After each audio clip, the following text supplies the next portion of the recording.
So today's reading from John's Gospel takes us back to the bits we missed out last week, where we look at the feeding of the 5,000 and the walking on water.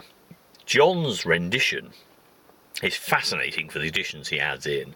Going up a hill, the fact that we have reference to the prophet at the end, the fact that it's Passover, all harking back to that section in Deuteronomy where Moses is talking to the people of Israel.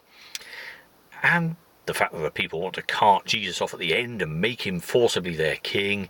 There's such a lot of interesting stuff there. But I think for me, the relevance is the fact that the small boy offers his meagre lunch. And John makes it really obvious that it was mega meagre. Barley loaf, barley a third of the price of wheat.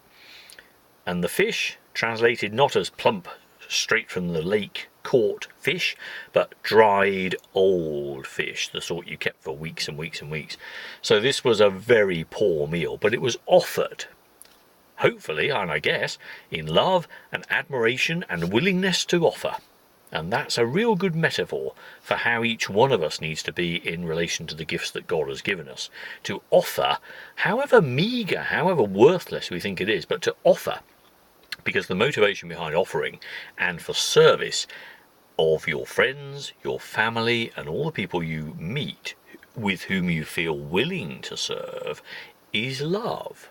It is love that motivates people to give and be generous, and to not be judgmental about themselves and think, oh, well, that's not enough or that won't help. If you love somebody, you give what you've got, and you give it willingly, and you give it without any sense of judging the outcome. It's just a rendering, freely given. And that's the metaphor for how we are with God.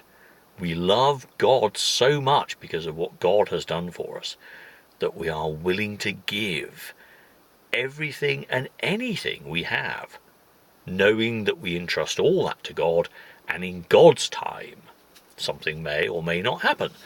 That's not our concern.